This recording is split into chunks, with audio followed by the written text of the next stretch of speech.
Hello, and welcome to another episode of this Super Learning podcast. Today I'm joined by Cam Hauser. I met Cam in the On Deck Course Creator Fellowship. Cam is a founder of 4 companies, 2 of which failed, but 2 of which were successful as well. And Cam is also into audience building, and he's doing a course on creating minimum viable videos. So welcome, Cam. Thanks, Tom. It's a pleasure to be here. Glad to hang out with you. Yeah, it's great to have you here. So, and just to get a little background, how did you get into, you learned lots of things, obviously, building companies, then online course creation, now you're like a video expert. So how was your learning journey? How did you first get into entrepreneurship, and how did that evolve into where you are now? Sure. I have aggressive ideas about learning. I think that most of it is complete garbage. And so I think that learning by doing and jumping into rooms, into pools and places where you're not supposed to be and just figure it out is like the best way. And so I definitely consider that one of my superpowers is being able to do that. And I was rarely the smartest person in the room, but I was usually able to get into the right rooms. And usually if someone asked for a volunteer, I would raise my hands and that sort of thing. That's my philosophy, like in a nutshell. But just my backstory real quick. I moved to Austin 20 years ago to play in indie rock bands and do tech startups. I was much better at tech startups than playing in bands. So I kind of got in that world. And then when I was 30, I was aimless and had no idea what I was doing professionally. So I did what stupid people do, which is I went to get my MBA. And when I did that, I learned a lot of valuable stuff there, but the way they were teaching startups and entrepreneurship at the time was pretty horrifying. And I'd come from that background. So me and some other folks I met who became my co-founders, we started this organization called 3-Day Startup. And the whole premise of it was that best ways for universities to teach entrepreneurship is not by teaching the lean startup or lots of theory. It's literally get smart people in a room and have them start companies and see what happens. And so this venture ended up doing pretty well. We started as a little student group and it started serving all universities in Texas and then beyond. And at this point, I spent a decade of my life, the CEO founder, taking it to, we're in like 250 countries. I personally did, on the ground work with founders in about 30 different countries. Our alumni raised 187 million. We had acceptances to Y Combinator, Techstars, like all the big couple exits, an exit to Google, an exit to Etsy. So that's kind of a lot of my backstory. And, we had lots of students starting really stupid ideas, like Facebook for dogs level dumb. But what happens with that is that you learn a lot. And I think you learn more from that than you do reading a book about it. And then from there, the next venture they started would be powerful. So I did that for a good while. It's a big part of my career. And after a decade, I was kind of ready for something new. So I started my next company called ActionWorks. And ActionWorks, our flagship course is minimum viable video. We're making this bet that it's really important for entrepreneurs and knowledge workers to be on camera. You need to be able to look at the lens and speak like a normal person. And if you look like you're in a hostage video or you sound like you've had too many beers, this is going to be a professional cost to you. And so we run a cohort-based course, teaches that. I do that. And then I'd run a lot of kind of innovation and education programs for corporates, governments, universities. So that's kind of the longer form take on this. Awesome. That's a very long story. So one thing that I heard a couple of times is getting in the right room, getting the smart people into the same room. So like, what is the most awesome room, I guess, that you have ever been in, and how do I get into the right room myself? How do I get good people together in the right room? I've been lucky to find myself in some really great rooms. I was also leading an entrepreneurship program with the founder of the Silk Road. He was in there before he went to prison, which is kind of interesting. But I've also been lucky enough to, room is obviously metaphorical. So it's the thing where I'd be at South by Southwest, a big tech conference in the United States. And Steve Case, the founder of AOL, was walking by. And so again, these are not people I know personally. So I would just roll up to him and ask to have a conversation. And from there, he'd usually kick me to, his people in charge of these kinds of things. So stuff like that. That's another big reason I teach video is that, rooms are very, very metaphorical in this day and age. I honestly feel like Twitter has done more for my network and connections and growing what I do than, in the last like 3 or 4 years, it's all been much more Twitter than physically being in the right rooms. But the other thing I found is that being a founder really opens a lot of doors.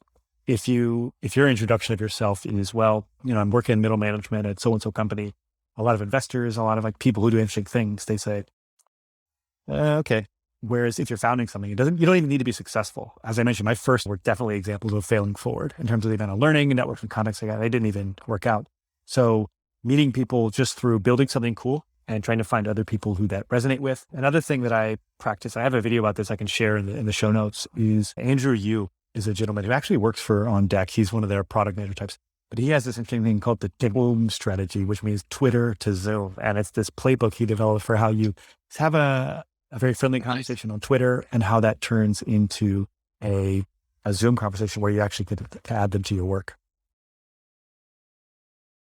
Yeah, I mean, that sounds very valuable. And I guess you're pretty much into audience building as well. So what are your best practices, your process for building an audience and then getting them into the Zoom as well? Yeah, well, that's a lot of what Minimum Viable Video is about, is that understanding that there's a lot of value in having an audience. You don't need to be a celebrity. You don't need to be a famous musician. Having an audience of 500 or 1,000 people who care about what you do is this very interesting kind of head start you get in everything. So for example, I will have to build entrepreneurship programs for some government or some university. They'll be one of my big customers. And a lot of times I will, before I give the deliverable to them of here's what we're going to do, I'll just float this stuff on Twitter and say, hey, here's what I'm thinking about building for this particular group that's trying to solve, entrepreneurship in this particular neck of the woods. People respond and give me feedback. And it's just part of the discussion of Twitter that helps you, like having an audience allows you to, it's not even that when people hire you, they're not even hiring you per se. They're hiring you plus all these brains that you have just a tiny little sliver of. And so it's incredibly valuable. The way to do it, of course, is to have, you're taking from them. So you want to make sure that you're giving as much as you can as well. And usually I see that by way of just creating content that's useful. I'm mildly entertaining, but not wildly entertaining. So I try to make my content educational and helpful for people trying to do exactly that. And usually the answer is to just get started. Just get started. Posting videos on the internet that suck. You will see yourself. You will see terrible lighting. You will hear the words coming out of your mouth and you'll think, I'm so much smarter than that. Why do I sound like an idiot right there? But again, it's that process of getting going where you improve and eventually you get learning into advanced stuff. So when someone asks you a question, you know how to respond to it. You state back the question and you give a nice pithy answer so that they can use it as a soundbite for something later. All that stuff that you pick up over time if you're on a really big platform and you really want to figure these things out. Right. Yeah, I guess that's really your approach to rolling, like just do it and put stuff out there. And I think that's pretty much what I've done after learning a lot from you in ODCC as well. Just putting stuff out there, putting it on YouTube. But then I noticed like it's very hard to actually track whether you're getting better or not. Like your viewer count increases very, very slowly. You don't know if your 10th video is actually better than your third or your fourth. So apart from just putting stuff out there, how do you help? Obviously, you help entrepreneurs and knowledge workers learn about video, audience building, all this kind of stuff. So how do you help them also progress further after they finally get out there? Sure. Well, I mean, it takes a long while to get there, but kind of what you said, we teach this kind of 4-part model. The first part is it's 4 C's. So it's crickets, consistency, course correction, and collaboration. Crickets means that when you start the world, nobody cares, right? And it really takes something to keep going when you work really hard on something and 0 people watch it. So the next phase is consistency, right? Just keep doing it for a while. But I think where you're getting at is this 3rd phase of course correction, which is just making minor adjustments and getting things going. But where things really start to get magical is, again, the 4th phase, which is collaboration. And that's where if you have a track record, if you've been putting stuff out for a while, bigger creators will eventually notice you. Sometimes they notice you because you reach out to them directly and say, hey, I'd like to work together. But sometimes the way it happens is you don't even do anything. Like you just keep sharing and eventually someone with a big audience will share what you're doing. And from there, people will flow back to them. So, what you're doing right now is an example of this, right? Every time you do a podcast episode, you're getting people who are going to share this, right? So you're in that 4th phase. So we just try to walk them through that entire process. But the thing that I really believe in is that blog posts are one thing, tweeting's another. Being on camera, seeing your face, saying like, I don't know, it's tough. The camera lens is in many ways like a mirror to ourselves where we just think, gosh, I wish I was better at this, or I wish I looked better on camera. And so the thing about Minimum Viable Video is we're very insular in the beginning. So during the course, a lot of people, they're not ready to post publicly, but they're ready to post in our kind of inner circle. We use a platform called Circle that, people do in online courses, but sharing a video where other people who are around your same skill level makes it way more manageable, because posting your stuff on YouTube or Twitter or somewhere when there's Gary V or NKBHD or some of these creators who are they're basically doing Netflix quality production, that's incredibly disheartening. And so being in a group of peers makes that so much more manageable, and just, again, gradual improvement in the same way that, a lot of times, like, LeBron James may be the best basketball player alive, but you don't want to learn basketball from him. You're better getting coached from someone who's closer to you and your build and your attitude and your skill level, right? And that's a lot of what we create at Minimum Viable Video. Right. Yeah. I guess, yeah, like creating that community and having them collaborate is really, really valuable. How do you keep up that flow of collaboration of that community after people finish your, like, do you keep supporting them? Do they help each other? How does that go? So we've tried a couple different things to keep the momentum going. What's happening now, and that I'm really excited for, is we just finished up the 3rd cohort, and one of our students, he started an informal meetup. So it's a recurring weekly, almost like a co-working session where people can get together, work on things, share knowledge, share information. The other thing that's useful about it is we do a lot of, so we meet for those times, but we also do dogpiling. The social media term for this is an engagement pod. And that means, like, big creators will get in a pod of other creators so that anytime one person in that group shares something, everyone else will go like it and go comment, and it's a way for, big time creators to help each other.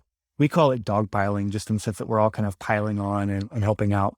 And in the same way, just in a much smaller way. So it's that thing of, you kind of get this audience even, beyond it. We all know, like, one of the things we teach is about, for example, like on LinkedIn, people resharing your stuff actually isn't as powerful as comments, right? And likes are fine, but comments are better. And the reason that's the case is that the LinkedIn algorithm is, they want engaged users. That's how they sell their advertising and make money, by having a really engaged user base. So comments are that. And so we will just have everyone comment and like on each other's stuff. And it's just nice knowing, again, you're not alone. You've got this other group of people doing this difficult thing. And the other thing is, momentum isn't that hard to keep going, just because we're very much in early days. Like, not many people have podcasts. Not many people make video. I know it might feel like a lot of people do, but on LinkedIn, it's something like 2% of people have ever posted literally anything there. And so we are very, very early stages. And when I talk about getting in the right rooms, we're like, posting content is metaphorically being in the right room, because no one else is doing it. I'm sure everyone will be doing it soon, but right now there's much more audience to be grabbed and influence to be had and connections to be made right now. I think in the same way that, like, growing organically on Instagram is pretty tough right now. It's algorithms, like, very, very moderated and mediated, and it's, like, hard to break through, but there's plenty that are not. And on the whole, learning how to tell a story on camera, learning how to share this stuff is pretty powerful. And, again, the room metaphor isn't the perfect metaphor, because it really implies that we're physically constrained in a room. And, Twitter, social media, the internet is in many ways like the greatest, biggest room ever, right? Yeah, definitely.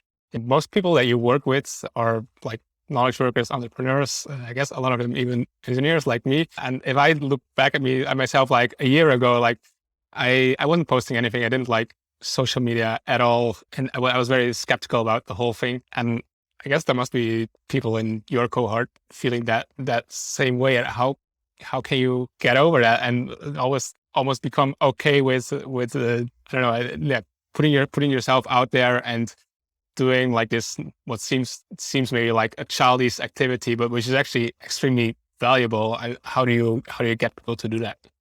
That's a great question. So as far as that's interesting. I know a YouTuber who I've done some work with, and she used to meet with VCs in Silicon Valley, and they'd be like, "Oh, you have you're a YouTuber. That's cute." And something happened where a year later, that was the thing that they were most interested in about her, right? The fact that she built up 5 million subscribers on YouTube was kind of thing that made them really, really excited to talk to her. So it's interesting to see that switch happen.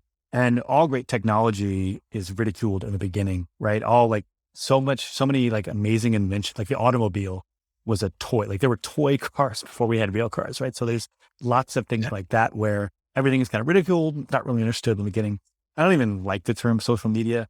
I see it in many ways as, most of your life, historically, it's been your last name, what your dad does, where you were born. And social media is in many ways this opportunity to transcend that, and that what you say and what you share, that's really what determines who you know instead of those other factors, right? There is something incredibly empowering and optimistic about that. And, I'm not kidding around. Like I'm trying to make my dent in the universe. I want to, with my third company, the one that was successful, I was able to help 20,000 entrepreneurs for 10 years and see all the wins that come from that. And once you have this sort of impact, like it becomes like this drug. It just feels incredible. Like nothing beats it, right? So I just want to do more of that. I just want to help more people through the education that I do. And the channels of social media allow me to do that at such bigger scale than if I just did it in my town. I live in Austin, Texas, a wonderful, amazing town. But the amount of people I can serve, the amount of people I can help globally, obviously it's just not even worth comparing, right? So that's why I think it's exciting to think about. I think I drifted from your question. Your question was, how do you do this? Well, one of the ways that we have people do this is, one of the biggest things to keep in mind is, in the beginning, separate your content from your production. And what I mean by that is, if we want to make a video, we have to get our lighting right, we have to get our audio right, all these technical aspects. But we also have to get the content, the story, the words of what you're saying. Getting both those right is really, really tough. It's kind of like rubbing your stomach and juggling at the same time. So one of the things we do is we teach people how to do something called a hello video. And hello video is when you take a phone and you hold it up and you say, hey, hey, Ann, I was thinking about you. Hope you're well. I'm talking a while. Anyway, hope you're good. And I'll talk to you soon. Bye. That's it. And you're making a video that is for one person. You're not saying some really pithy story. You're not sharing the meaning of life. You're not describing your career and summarizing all its high points. None of that. You're just saying hello to a friend and because of that, you can then think about your production. You can think about, well, where am I? How's my lighting? How's this working? Without having to think too hard about what you're saying. And knowing that it's for an audience of one person makes it that much more simple. So things like that is just, let's just take an incremental approach. And that's kind of the mistake a lot of people make. If you think about this from a filmmaking standpoint, nobody ever recommends that you make a 2-hour feature film as your first project. You make a 5-minute short film. And so we're basically taking that model and applying it to how you tell your story on video. Yeah, that makes a lot of sense. So let's zoom out a bit about to your entrepreneurial journey. So as you said, your first 2 startups failed. So maybe can you talk a bit more about what you were trying to do, what exactly failed, why it failed, and what you learned from that led to your later success? I'm intimately aware of these failures, so I can tell you point that out. But our first one was basically SoundCloud for sports commentary. It was the idea that when you watch sports on TV, you're stuck with 2 announcers and, the ones that are attached to it. And it's kind of ridiculous, right? If you think about YouTube and what it did for television, television only has so many channels. There are infinite numbers of YouTube channels. That change never happened with sports commentary. It happened with music. We used to have record labels that, would choose certain artists. And then we had Spotify and SoundCloud that let everyone share what they did. There's nothing like that for sports commentary. So that's what we did. We built it. The prototype was really cool and actually worked. We did learn how hard sports commentary is, but we got the product working. The really hard part was the business model. That was really, first off, it's a very litigious kind of thing. The broadcasting companies were even at the very early days, were starting to tell us, hey, this is completely illegal, right? And we were like, yeah, a lot of technologies when they start are completely illegal, right? Like Napster, file sharing and all this. That didn't bother us. Yeah. And we were just 2 idiots in Austin. So it didn't matter. But the real problem was we couldn't find a business model that we could trust or that any investors could trust, right? The best thing we could come up with was, serving banner ads. Like the way it worked is you'd still watch the game on television. You just turn the volume down. And then you go to our website, which would be streaming audio. And we had a little guide where you could adjust a slider and you could adjust it so that they synced up, right? And there's one of those things where serving banner ads on that webpage just wasn't going to provide the kind of revenue that it needed to work. And it was technically fairly hard to implement. So that was the first one. So we couldn't get the business model right. The second one was a customer discovery failure. And for those of y'all who don't know what customer discovery is, it says, before you build anything, talk to your customers. And this was actually the big insight in the entrepreneurship world almost 15, 20 years ago, like this revelatory realization, which is don't build the thing and see if people want it. Talk to them and understand them first. And so we talked to them, but we didn't talk to them in the right way. What this was is called anniversary time capsule. And the idea is that a couple who's newly engaged, they're in this very special time of their life where there's just like all roses and butterflies and everything's all magical and great. And we wanted them to record videos to each other. So the iPhone had just come out. This was a long time ago. And we wanted them to hold the phone up and say, oh, honey, like, I love you so much. I remember the first time we had Chinese food in Brooklyn. That was like so special. And, it's kind of thing where they would record this video and then upload it to our site. And it was supposed to be a wedding gift that showed up on registries. They'd upload it to our site. And then a year later, the time capsule expires. And then you get this wonderful message, this like video that was made just for you. And people said they would do it. When we asked people, hey, what do you think about this product? Do you think everyone loved it? And they're like, yes, sign me up for the beta. Everybody signed up for the beta. And then we built it and we shared it with them. All right, it's ready. Go ahead and record. And nobody would. And I would, keep nudging them, keep asking, all you got to do is record something and upload it. It's fine. No one would. And then another company came up. A company that maybe you've heard of them. They were called Snapchat. So Snapchat's big innovation was disappearing content, right? They were the people who invented this story. So you'd film yourself and then it would disappear after a certain amount of time. The amount of people who posted on Snapchat who had never posted anything before like skyrocketed. We were doing the opposite. We were taking their content, making it live even longer. So we were just completely in the wrong direction.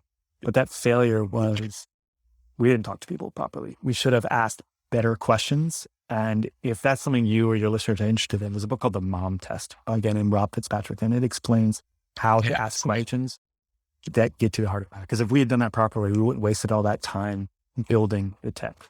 So again, it was a customer discovery failure. Misunderstanding was, we were also a little bit blinded. I'm sure you deal with this now. When you like build a product, you're involved with it.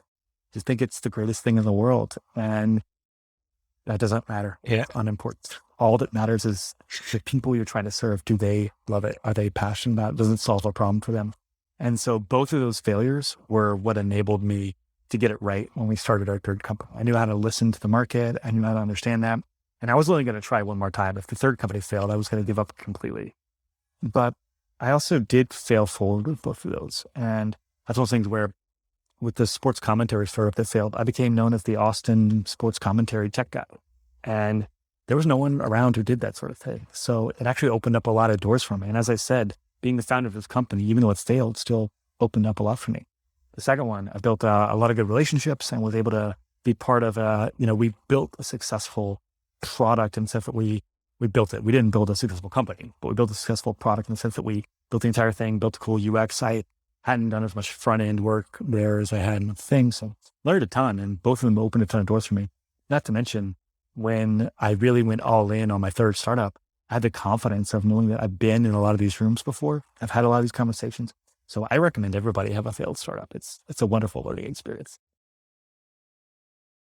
Yeah, definitely. I mean, just start a startup. Either you get it and you get rich, right? Or you fail at that and you learn a lot. So yeah, it's a win-win.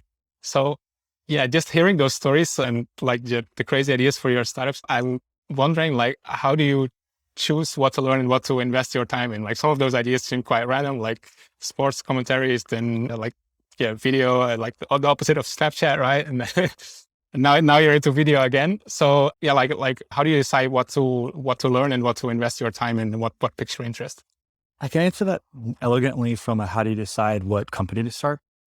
I'm still figuring out how do you in life decide where you spend it, because I think that's part of the journey. If you want to be an entrepreneur and you want to start something, I think that's can be boiled down to a fairly easy framework. It's just called founder problem fit, right? If you're a startup, we're chasing this thing called product market fit. And when you have that, all your problems go away. That means growth is happening so fast because you built something the whole world wants. Very hard to do, takes a long time. What comes before that is this stage called founder problem fit. And that's this Venn diagram where one circle is you and problems that you find interesting, what you're passionate about.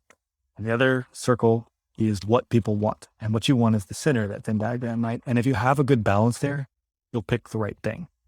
And the people most mistake is not that they pick the wrong thing. The mistake most people make is they don't pick. They, for years, go by and they never start. And the reason that my course has done so well is that I didn't waste any time. Like I've learned this lesson. So I started minimum viable video instantly. I'm on the third cohort and I feel like an expert at this point. Whereas I still know people who are like thinking really hard about starting a course and they never really do. But I think the more interesting question you ask is, how do we spend our time on this planet? We are on a rock hurtling through space. Our lives are short. We are alive in this blip of an existence in all of recorded history. How do we choose what to work on? And this is something I think about. I don't always have nailed. I think impact matters. I want to do work that impacts and helps others. I want to do work that I can remain healthy as I do it. Being parts of all these startups, I've worked pretty hard and, I've hit burnout before, like pretty bad burnout, right? And had to manage and navigate that. And I don't recommend it on anyone. So definitely maintaining a healthy lifestyle. And a lot of people, even still today, even though they kind of say they talk about that in entrepreneurship, most people are full of it. Most of them are like, no, you should need to keep working hard. But I actually do believe that. So impact, I want to do work that I love, but I have one quote that summarizes what I want to do with my time on this earth. And that is a life well lived and a dent in the universe. So I want to live life that I love, that I'm happy, that I'm proud of. And if I do that, then I have the luxury of thinking about how do I make a dent in the universe? That's basically my guiding mantra for life. Nice. I like that. Then I think one more of your, avenues of interest, I guess, that we haven't talked about is like online facilitation, which you've done a lot in ODCC. And I've learned a lot from you about how to, make people comfortable on a Zoom call and actually have them learn things like within a very short session. So how did you get into that? And what are the main things you learned on how to basically facilitate learning online?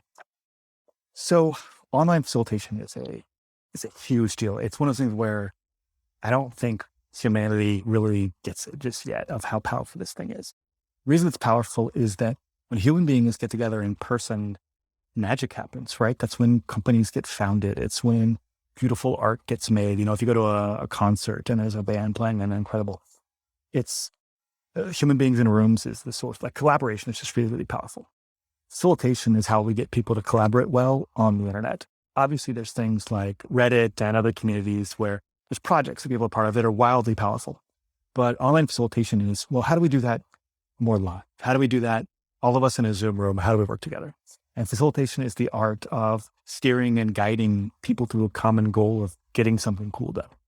The reason that's so powerful is that we can do it from the comfort of our own homes. And if you want to collaborate with people in person, it involves only working with the people where you live, or it involves jumping on planes, both of which can be constraints and constricting. If we have Zoom and you got broadband, the world becomes your collaborators. And that's a big deal. But we're still figuring out what that means, right? Zoom can be better, more engaging, and has some advantages over meeting in person. Online facilitation is what does that. The reason I love teaching this stuff is for a decade, I was on planes, just traveling all over the country or all over the world, helping entrepreneurs, running these programs and facilitating them in person. I learned how to do it in person. I'd been using Zoom for a while, but I was able to figure out, because I'd done that for so long, I knew what to translate and how to do it. The biggest takeaway I got from figuring out online facilitation is really interesting, which is people's ability, like their engagement matters more than you as the speaker, the information they're giving.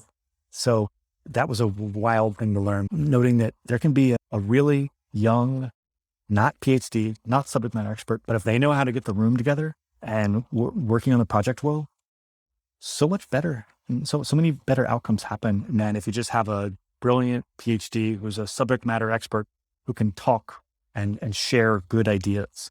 Like those do not lead to as good outcomes, right? And honestly, if that's how someone's treating a Zoom room, it should be a YouTube video or it should be an essay. Facilitation is about how do we work together to get things done. And that's a lot of what I do with minimum viable video, right? Is I want this room full of people helping each other out, giving each other feedback, giving each other ideas. And one of our kind of core ideas is that in the same way that I talked about customer discovery and about how before you build a product, go get some learning. Well, we do the same thing before you start filming. Filming is cognitively and logistically expensive. What that means is you got to get your lighting, you need to get your audio, you need to plan, you need to make sure that the neighbor's dog isn't barking, you need to, all this kind of stuff. That takes time.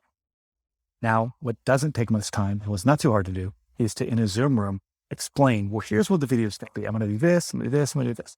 And then other people in that room can say, well, have you thought about this? Or actually, that sounds very similar to somebody did something over here. So that topic might already be fully articulated, fully sorted, right? So we like to do lots of nailing down the storytelling and narrow down the core ideas of what it is well before you even think about film, right? And that's one of the things that all facilitation can give you. So I'm a big believer in it. And I think we're in the early days. Zoom fatigue is just the people who complain about Zoom fatigue. It's because the facilitator isn't doing a good job.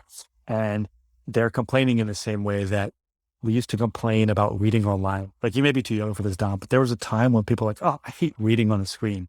I only want to read paper books. We were like, I don't like it. And that was a reaction that a lot of people had. Same thing when the Apple took away the keyboard. Like, they were like, there's no physical keyboard? Like, no, this is terrible. Like, no, it's bad. And that's the thing. Zoom, we're just in the early days, and great facilitators can let the room know, can let everybody know, hey, this can be dynamic, engaging, and honestly, some of the most meaningful experiences I've had in my life in the last 2 years, they happened inside the Zoom grid. Nice. Yeah. And I remember like it was on one of your Zoom calls that was like really revealing to me in terms of what an online experience can actually be. Like I had literally never experienced that before. So that was I'll amazing. pick something for your listeners if you want, like I think you might have been part of one of these, but one thing in to make Zoom powerful, again, don't think about information transfer. Think about how do we bond people together. And so one way that we do this is we do something called an avalanche, which is I'll ask the room, hey, like, how's everybody doing? And one way we check on people is instead of just tell us how you do, we say, well, if your hand at the top of the screen, that means that you're 10 out of 10.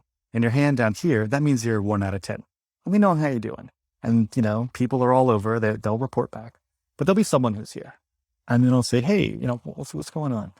And they'll say, well, I just worked on this Excel file for my boss.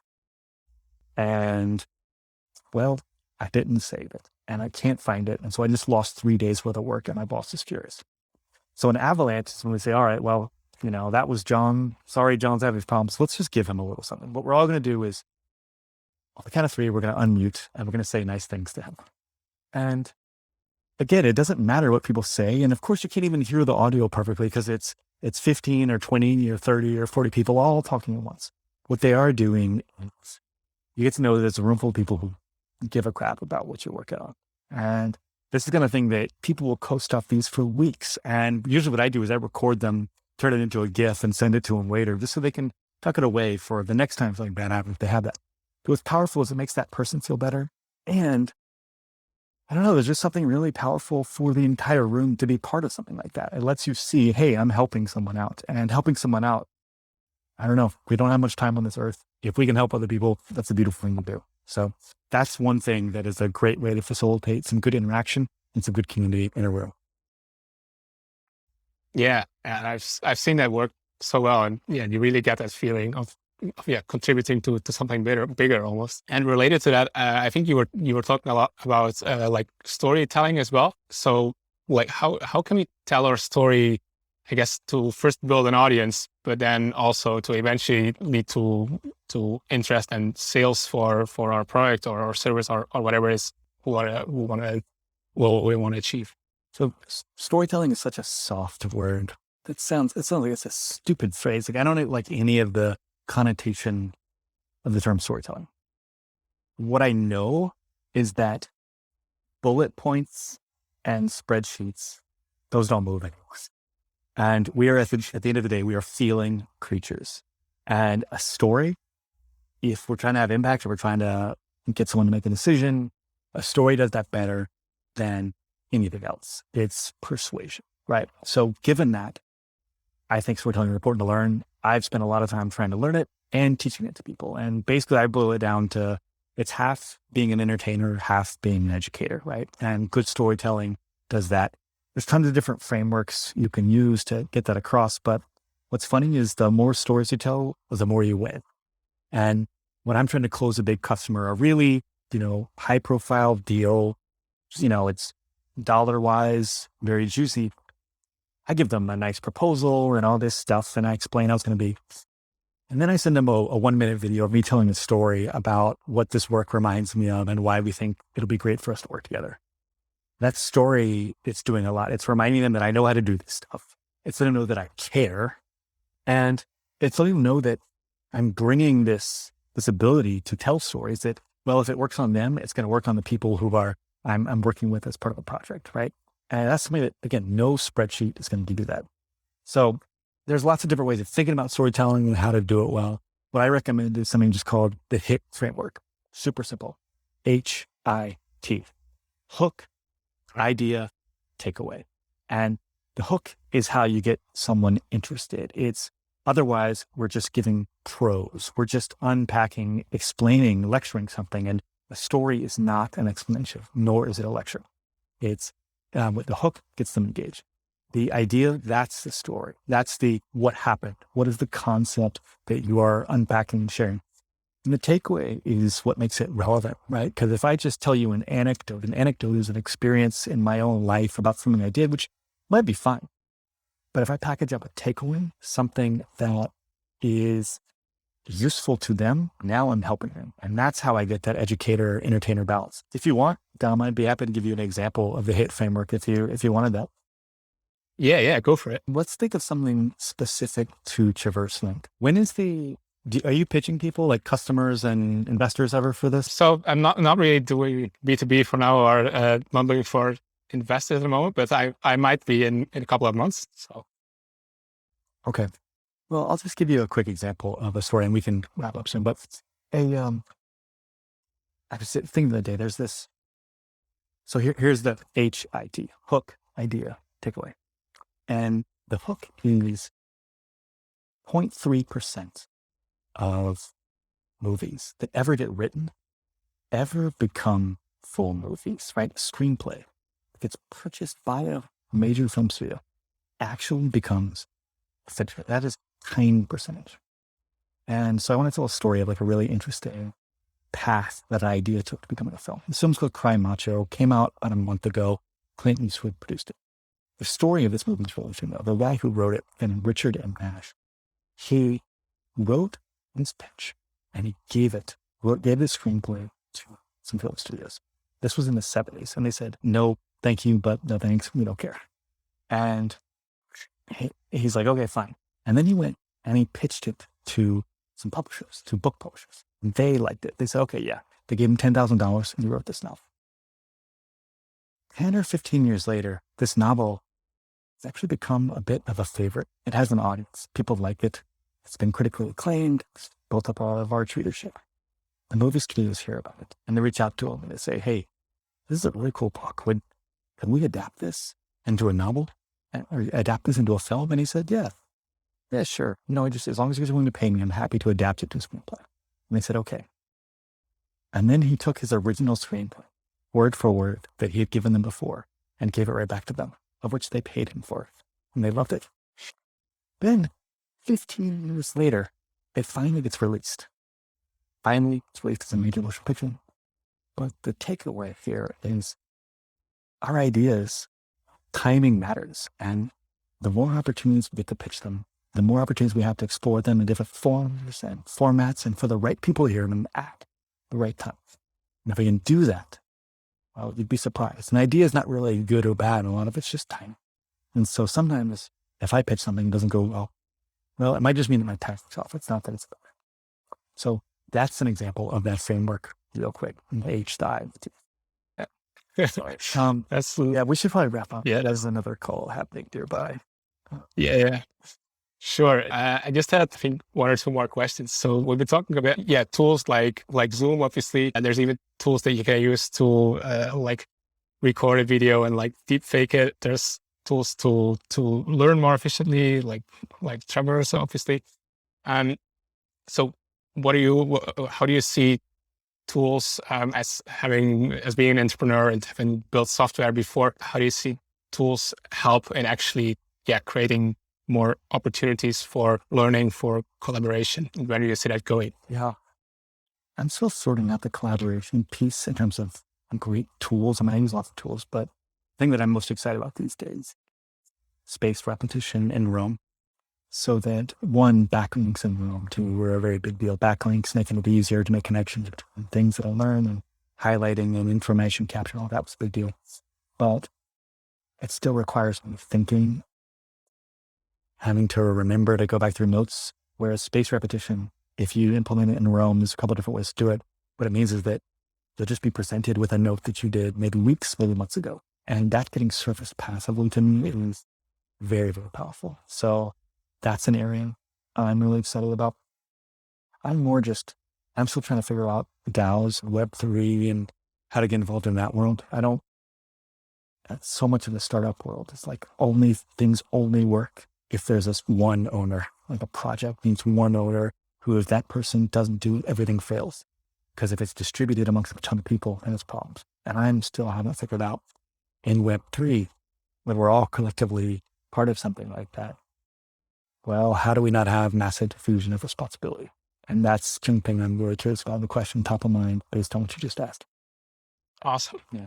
Yeah. And I think I'll give you a free account to Traverse as well, because I'm sure you'll be very interested in the space repetition there as well. So I think we covered a lot of areas here, Cam. I've learned a lot about your journey. So one question I always ask at the end is, who would you like to see next on the podcast?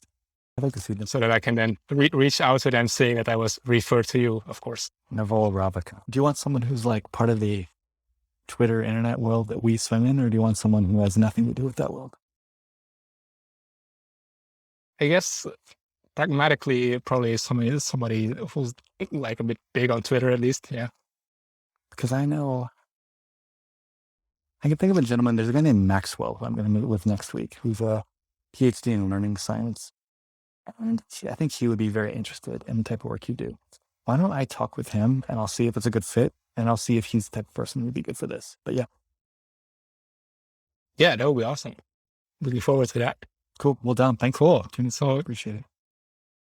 Yeah. Thanks a lot, Cam. It was a great chat. So I'm sure we'll be in touch again, and see you then. All right. Thanks for being here. Bye-bye.